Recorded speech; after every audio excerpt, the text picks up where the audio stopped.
My name is Chris Vendilli. I'm the founder and CEO of Vendilli Digital Group. We're a small digital agency based in the south side of Pittsburgh. We do a lot of web design and development, online marketing, SEO, pay-per-click, all the things to help a brand kind of shine online and get more visibility. That's the short version. How long you been, when did you find the company? Why did you find it? Kind of what was your start in that? It was pretty organic. It was started off as a profitable hobby, I guess you could say.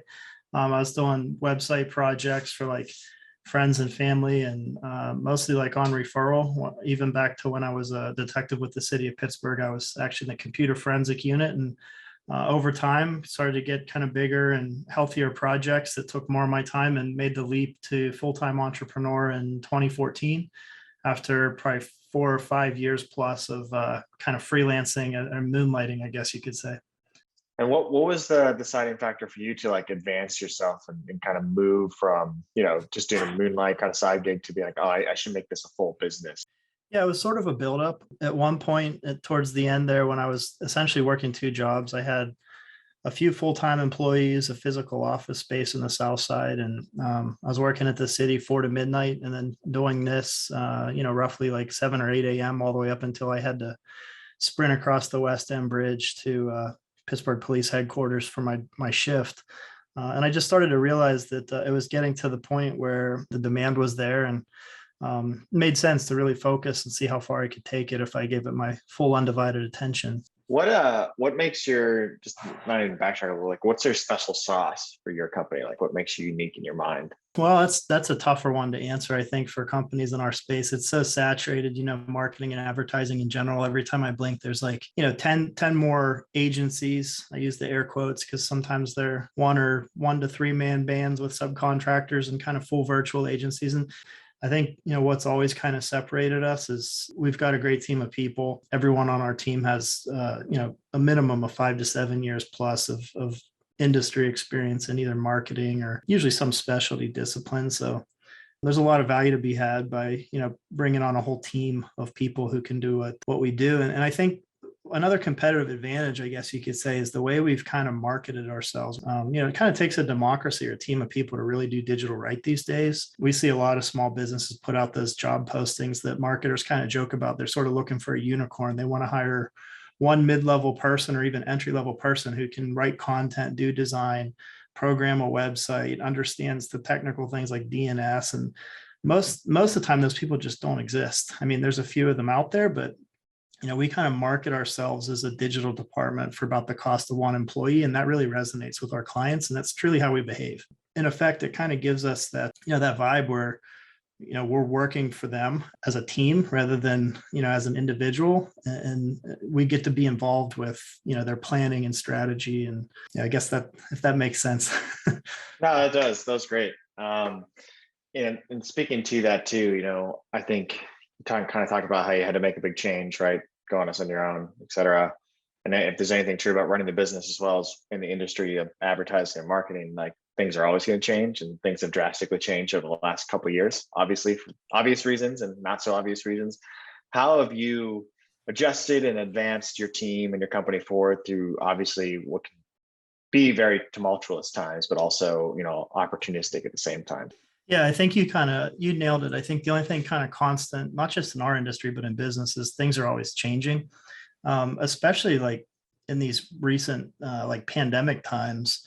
I think a lot of small businesses are waking up and realizing that, hybrid's not going away. Everybody's got a Zoom account. So in a way, that was kind of an accelerator for our business.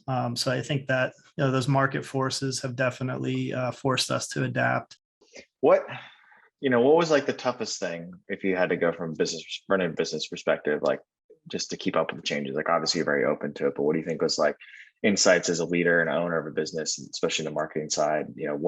What's been the toughest challenge for you to continually navigate it through, and how did you navigate through that? Well, for me personally, I guess learning to be a better business leader and manager has been an area I focused on. It's obviously really essential in our business. It's a people business, right? It's kind of people helping people and coming up with ideas. I think agencies do their best work when they have people who make good decisions. And that's just a byproduct of finding the right people, making sure they have what they need to do their job at a high level and supporting them. And that's been the biggest growth area for me personally. Initially, I thought, we could systematize things and whatnot so that we could kind of follow a recipe or playbook, if you will. And every client's different, their needs are different, meeting them where they are and being able to tap into your experience and skill sets to like help them in the most impactful way.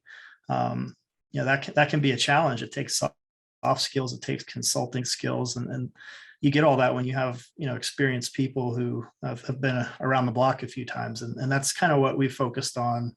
I'd say really in the last 3 years, we've moved away from getting the help we could afford as a startup to getting the help that can really sort of come in on day one and put on a clinic. I think that's how we've grown up as a business in these last couple of years. What kind of advice would you give other professionals, other leaders from your learned experience of like how to operate a successful business and how to like get through those challenges, like those ups and downs, right? You have some great times and years and maybe not so great ones. Yeah, I think especially in this industry, you kind of have to be all in as far as, where your focus lies. It's hard to run an agency type business if it's not your passion, So I guess the first thing I'd say is you kind of have to be all in on this type of business. Again, kind of more personally, another area I've really had to grow up is just getting smarter about like the P&L and the balance sheet and how to read statement of cash flows, that sort of thing. Because, even more recently and being transparent, like, I found there's really two ways to grow this kind of business, and this might resonate with you. And option one is to sell more than you can fulfill and hope you can find good people fast enough to grow into that, new capacity. Or option two is you staff up in anticipation of growth and you bleed a little bit, cut into your margins, and then hope you get the clients to fill in the gaps. And traditionally, we've always taken that the latter. We've tended towards staffing up first and then hoping we continue to grow and kind of bleeding in that interim phase. And that can get a little bit messy, but I feel like it's a way to grow kind of safely, so you don't, get a client, then lose a client because you disappointed them because you're too focused on new projects. Yeah, that's great insight. I think it's like a business owner to business owner. It's like, it's something that everyone's trying to strike that perfect balance, right? Because like, get more leads, but also don't stretch too thin. Just thinking about what we've gone through the last couple of years, but what do you see in the future of our industry in general? I saw I'm not sure who did this study or the source of this study, but I was on an agency owner's webinar recently with a bunch of HubSpot partners, and I'm stealing this from them, but they basically conducted this study and forecasted that the second quarter of 2022 is going to see like huge growth in our space. And I feel like in my gut, that's kind of the direction that we're going. Even not fast forward, but like right now, clients that we've or I should say prospects we've had, in talks with us to start various projects, they're still a little gun shy. They're still not sure like what the future holds. There's market forces at play. Every time you blink, there's another COVID variant, but it's like a new normal that we've kind of hit. And I think that it's only going to make our skills and expertise more in demand. I'm going to push you even further because that was a great answer. What about the next 5 or 15 years? Yeah, well, I think the jury's still out on what's in store for us with the metaverse, but I've been following that news a little bit. I really think that right now it's just we're all kind of in that like analysis paralysis state, especially tech savvy people. Like, what's the play here? How's this going to impact us? But NFTs and blockchain, sort of irrespective of cryptocurrency, I think we're going to see a lot of movement in that space. I think in the future, everyone's going to know what an NFT is and use some form of it. We just might not call it an NFT. When you look at like the metaverse and the way we are getting more advanced at how we communicate virtually or digitally, I think there's going to be some interesting things in the next decade. But I think metaverse, NFTs, Web3, it could be an explosion, like a new digital age, or it could be status quo. But I think John Q. Public is kind of sick of the status quo, to be honest. What gets you most excited about those things though? Like from a business perspective, even from a personal perspective, like the opportunity those things could provide for us or Well, I guess I'll answer the question you didn't ask. What terrifies me about it is its rapid change, and I'm not sure how we adapt quite yet.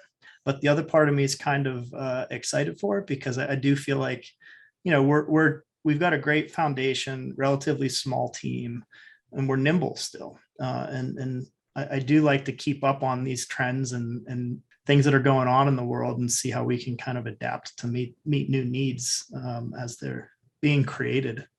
Thinking about, since we're talking about the future, like what about the future generation? Kids in high school, one's in college, one just come out of college. What do you see for our industry for them? What should they be paying attention to? What's your thoughts on just, advice, general advice even?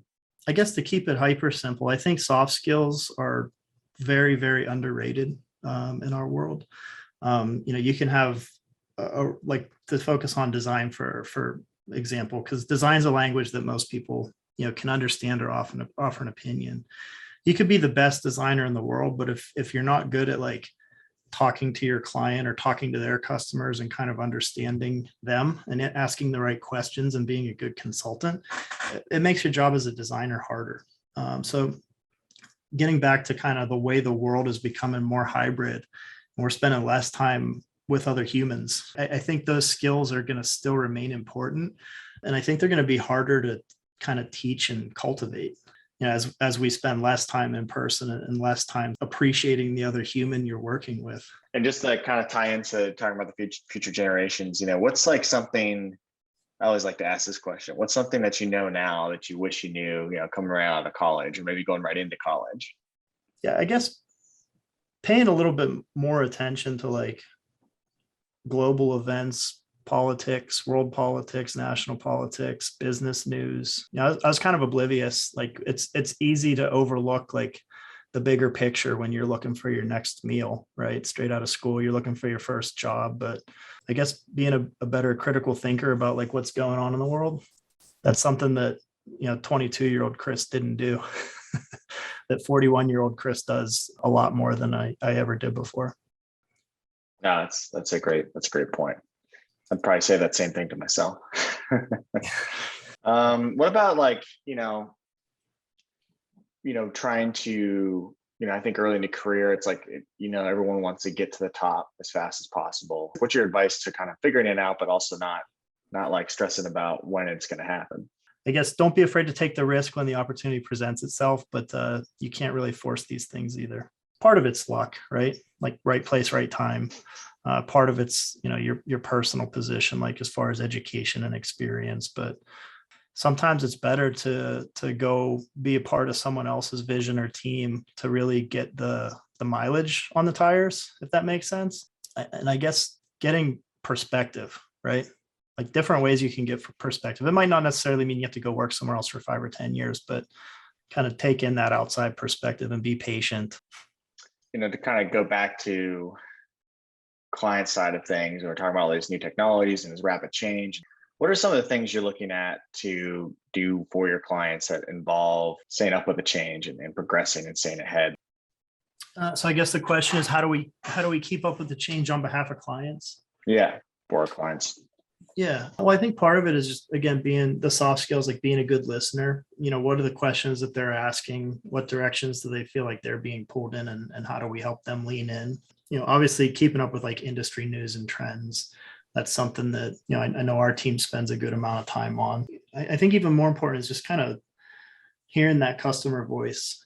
What are they asking for? And especially if you have like 10 or 50 or 5,000 customers, like sort of using your noodle, it's obviously difficult to sort of turn that into a data-driven decision, but just using your noodle to see like what are the trends, what are we hearing out there, and how can we create a better product or service for them to kind of rise to the occasion when we start to spot those trends. Now, for some fun stuff, being that we live in a stressful industry, like what do you do to like decompress, pull yourself away, have some fun, hang out with the family? What's that look like for you? Yeah, well, I have 3 little girls. They keep me on my toes and they make us laugh every day. Sometimes they stress us out too. They're probably part of the reason I sport this do. But outside of that, love to fish and camp. We go on RV trips a lot. We get out and sit by the campfire and take the girls hiking and looking for waterfalls and fun stuff like that. It sounds awesome. Yeah. Is there anything else you'd like to add based upon our discussion? No, we covered a lot of ground. I really appreciate the time, and we work with clients local and even ones who we've never met in person. So just always looking to kind of grow and network with good people. So yeah, I guess the only other thing I could think of is saying thank you.